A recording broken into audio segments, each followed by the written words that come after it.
So we've done our Championship predictions, now it's time to hop over to the Premier League. With the Premier League getting back underway on Friday, I thought now was the time to bring to you my Premier League predictions for the upcoming season. And I want to hear from you guys with this one in the comments down below. Who's going down? Who's finishing in the top 4? Let me know down below. Also, if you want to get involved in the Premier League Fantasy Football League, which we are running on the channel again, a code to that will be in the description down below, so you guys can go ahead and sign up to that. Over on Patreon as well, we're also running a Patreon exclusive Fantasy Football League for the Premier League if you want to get involved in that. Link down below to that. But without any further ado, let's hop into my predictions. Starting out at the foot of the table, I have gone for Bournemouth. Now, Bournemouth haven't done as much business as I thought they would by this point. Obviously, there's still plenty of time to run between now and the end of the window. They're expected to finalise a deal for Marcus Tavernier. Sepp van den Berg maybe coming in as well, which, you know, me as a Preston fan, I'd absolutely love to see him get his crack at the Premier League. But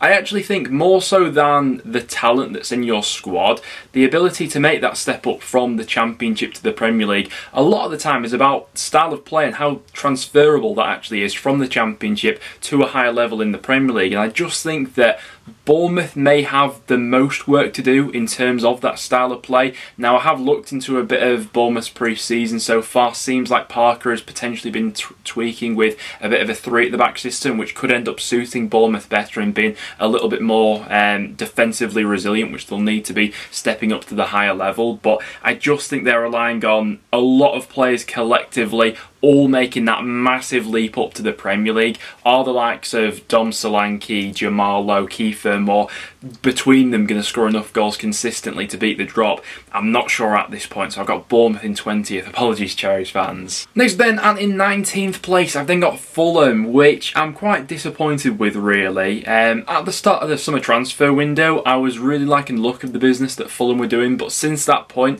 things have slowed down a little bit to a degree where I do fear for them, particularly defensively. I think that's the area where they really need to bulk up going into this next season. I do expect a Marco Silva Fulham side to be a little bit more progressive and expansive than potentially they were under Scott Parker last time, and I think they only picked up 28 points or so. What that will mean is, you know, potentially more shots coming in against them. They still need to get a goalkeeper over the line, and I'd argue 2 more centre-halves at a minimum as well. So unless those things happen, I'm yet to be convinced that Fulham have enough to stay up, although I have liked some of the additions that they have made so far. We'll be fascinated to see how Mitrovic and Wilson especially make the step up to the Premier League. What's that partnership going to be like? How many goals are them two going to get between themselves? But at this point in time, I just fear they'll concede too many goals. And in 18th place, I've gone for Everton at this point. Now, I was a little bit conflicted on that last relegation spot, and I was between several sides, but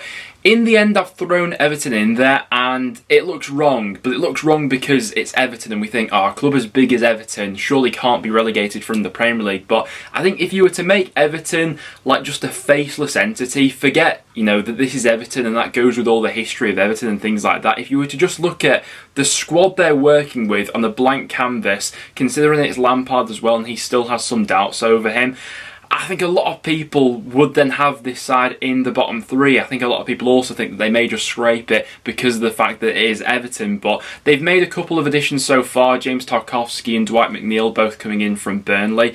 I like the idea of McNeil being a bit more of a long-term investment from Everton, but I'm not sure he's the immediate quality boost that they're probably in need of within that midfield. Ultimately, with the loss of Richarlison as well, they're relying on Calvert-Lewin recapturing his form of a few years ago. Anthony Gordon, while I think he's very good, I still think he's really quite raw, and they're relying on him, almost doubling his output, I think, in terms of goals and assists, and then someone else like a Dele Alli recapturing his form. How likely are all those things to happen? I'm not sure. Ultimately, last season for Everton, their saving grace was Lampard managed to really galvanise them as a group in those home matches at Goodison Park. And if they can do that over an entire league season, then maybe they will have enough to go ahead and beat the drop this season. But away from home last time, they were awful. I think with the loss of Richarlison, their squad's weaker coming into this season as well.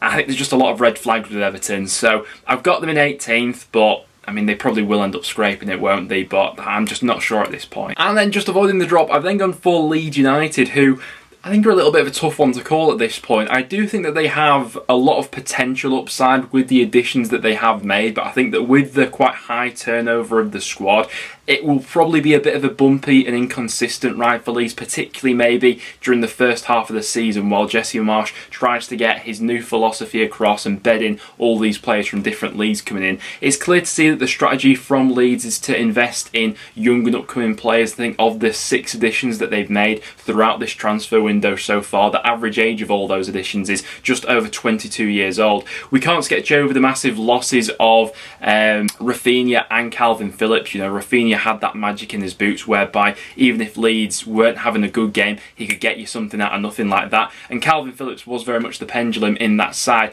albeit it was pretty much absent from half of last season. He only made 18 Premier League starts last time because of his injuries. Factored in as well, they've got Bamford to return, and I don't expect this to be all the business that Leeds do throughout this window as well. I think they'll continue to add onto the numbers they've already got, and so there are uncertainties with that relatively high turnover, but I do think there's potential within this group, so I don't see Leeds going down this time, albeit it might be a bit inconsistent. Next up then, and in 16th place, I've gone for Southampton, who are always a really tricky side to read. They are very much a momentum-based side, whereby when things are going good, I think I quite enjoy watching Southampton actually, but when they get into a little bit of a rut, things really seem to snowball for them. During the second half of last season, in the calendar year of 2022, only Norwich and Watford picked up fewer Premier League points than Southampton did, which is a little bit of a red flag in itself, albeit I think exactly the same happened the season before that. They always seem to get off to a decent start to the season, and looking through their squad, it is a solid group of Premier League, you know, ready players that have been tried and tested at this level. Ralph Hasenhüttl, I also think is a decent fit with this group of players as well, so I reckon Southampton will be alright. Next then, and in 15th, I've gone for Brentford. Was a little bit conservative with this prediction. Obviously, the major departure everyone's talking about is Christian Eriksen and the sort of impact he had on that side during the second half of last season, but I like the additions that they've made. Ben Mee adds another dynamic, another bit of experience into that back line. Strakosha, another option in goal, Aaron Hickey, another option at the back, and excitingly so, Keane Lewis-Potter as well, who I thought was absolutely fantastic in the Championship last time around. I'll be interested to see what position they sort of utilise Keane Lewis-Potter in, whether they do want him pushed as far forward on the pitch as possible, or they do use him in a sort of wing-back role, which we saw him use at Hull quite a few times last season as well. But the potential upside of someone like Keane Lewis-Potter I think is absolutely massive, and I always back Brentford's recruitment team to get things absolutely spot on. I rate Thomas Frank last season especially for how adaptable Brentford actually became. They changed their style of play quite dramatically actually from what we became accustomed to seeing with Brentford in the Championship to what they were in the Premier League. And so I know a lot of people have talked about, you know, second season syndrome and things like that, but I think that a manager like Thomas Frank is adaptable enough to know that if things do start to go wrong for them, they'll have that plan B to go ahead and alter things around a little bit. So yeah, 15 for Brentford for me this time. And then coming in 14th place, and as the best performing of the newly promoted clubs for me personally, I am going to go for Nottingham Forest. Now, Forest had a hell of a lot of work to do in this transfer market with the players they lost due to having all those loanees in their starting 11 last season. They were working, you know, on the back foot from, you know, minute one in this transfer window, but as of right now, I think they've absolutely smashed it so far. With the general fees they've spent for players, I don't feel like they've been massively ripped off for anyone really. I think they've got a few nice pickups from the Bundesliga. Nico Williams will come into that right wing back slot to go ahead and replace Jed Spence. I really like the pickup of Lewis O'Brien, who was one of the best holding midfielders in the Championship last season. Really wide skill set and will bring a bunch of energy into that Forest midfield. Toffolo, another option on the left to go with Omar Richards as well. And then the likes of Dean Henderson and Jesse Lingard, who are already Premier League tried and tested, proven players who are probably capable of getting a move to a top half side. So yeah, Steve Cooper as well, the momentum that Forest have after that playoff victory, the general feeling around the club as well. I just have a good feeling about Forest this time around, and what I was saying before about how transferable is your style of play from Championship to the Premier League, I feel as if Nottingham Forest style of play under Steve Cooper is more transferable than both Fulham under Marco Silva and Bournemouth under Scott Parker. So yeah, good feeling about Forest this year. I feel like they could be one to watch out for. Next up then, I'm falling a few places from last season. I have got Wolves coming in 13th. The issue with Wolves is they just don't really score enough goals. Last season, only Norwich had a lower XG per 90 than Wolves did. Just 0.94 they averaged throughout the season in terms of their XG, which wasn't great. They only scored 38 goals throughout the entire season. What made Wolves great last time around though was that defensive solidity. Jose Sarr was one of the biggest goalkeepers in terms of overperformance last season and the amount of goals he actually kept out. They've added to their backline as well with Nathan Collins coming in, which I think is a really good buy. But in the final third, I did expect them to add a little bit more, and maybe that will come later in the window, or maybe they are thinking that someone like Neto will really step up to the mark this season. Now he's, fully fit and firing, it seems, in pre-season. Can someone like Morgan Gibbs-White come into the frame and add that little bit of gold dust in the final third? It seems like he's finally ready for a full breakout season in the Premier League. Time will tell on that one, because I do really rate the manager there, but I thought they'd be a little bit busier in the transfer market, so maybe a fall of a few places for Wolves. Next up then, and in 12th place, I've gone for Brighton, so a fall of a few places for them, just because there's a little bit of uncertainty over this squad this season, with the loss of Bissouma, most likely the loss of Cucurella as well, albeit Brighton are another one of the Premier League clubs who, generally speaking, I tend to back in terms of getting recruitment spot on, Potter in there as the manager as well, and they do have potential surprise package or two who could come up and surprise a few people this season. Julio and Sisto being one of them, and Undav being the other as well. How much damage can they cause between themselves in the final third? Time will tell on that one, but Brighton will be fine, albeit maybe it's a little bit of a transitional year with those losses. Next then, and just missing out on the top half finish, I've gone for Aston Villa. Generally speaking, Villa continue to make moves in the transfer market, which would suggest they were, to continue climbing up the table, but it just feels like maybe there's a bit too much inconsistency within this group to finally crack that top half. I think that they have added some nice options throughout this window. Obviously getting Coutinho in on a permanent basis was massive for them. Boubacar Kamara coming in and Diego Carlos as well. Going forwards, I think they probably would need a little bit more consistency from one of Danny Ings or Ollie Watkins. I think both of them underperformed their XG last season. Whether that opens the door or not for someone like Cameron Archer to come in, I'd love to see him get his chance in the Premier League if Preston are not going to get him back on loan next season. But a bit more consistency from one of those forwards, and who knows what's possible. But I'd say a finish of 11th and Villa continuing to push up the league table wouldn't be an awful season for them, albeit the ambition's there to probably press higher than this. Coming in 10th place, I've then gone for Crystal Palace. A couple of nice additions so far, with Chet Doucouré coming in to add a little bit more in midfield, and Chris Richards coming in from Bayern Munich as well. But more so than the additions that they've made, it's a squad who's going into their second year under Patrick Vieira, a manager who I thought did an excellent job there last season, and it seems like a group who's going to continue to grow with him as well. Someone for the future, Malcolm Ebiowei, really excited to see him, more so long term for Crystal Palace. Watched him for Derby last season. He absolutely rinsed Preston when we went away at Derby, so very much looking forward to seeing what he can do there. But I think Crystal Palace have quite a few exciting players in the final third, and with that little bit more they've added in midfield and in defence, I could see them improving a few places this time. Next then, I've gone for Newcastle United. Could even be pushed up a little bit further up in the table if they continue to add to their squad, but I think Newcastle have been quite sensible actually with their business so far. I think we were expecting a bit more of a financial explosion from Newcastle this time around, but it's not happened as of right now. They have added Sven Botman, Nick Pope, improves their goalkeeping situation, and Matt Targett comes in on a permanent basis as well. But in the final third, I think we were expecting a few more additions for Newcastle. Maybe they're still to come later on in the window, but Eddie Howe showed his real credentials with what he was actually able to get out of the squad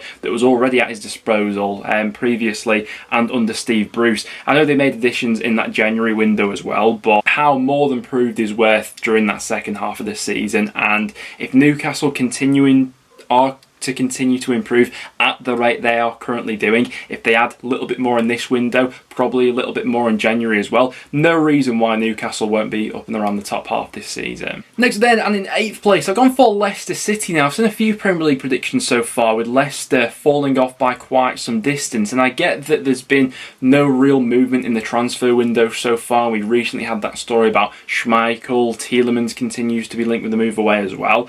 Having said that though, if we look at the current group on paper, even if there are some losses within this side, it's still a very capable squad which has been, battling for Champions League football in 2 of the last 3 seasons. I accept that last season was an inconsistent ride, but I think a lot of that had to do with the injuries that cropped up throughout the season. The likes of James Justin, Ricardo Pereira and Wesley Fofana all played less than 1,000 minutes of Premier League football last season. All of them coming back into the frame this season, I think will improve Leicester immensely. Their problem last season was defensive structure. They conceded 59 goals, a hell of a lot from set piece situations and things like that. With those returning defenders, I think those numbers should improve, and they've still got more than enough in the final third for me. Vardy will still do the business, Maddison, Barnes. And if there are departures to come, I'm sure that there will be some movement in terms of bringing players in later on in the window as well. So yeah, Leicester for me, I've still got them up and amongst it. Next then, and in 7th place, I have gone for West Ham United. They are really now sort of solidifying their spot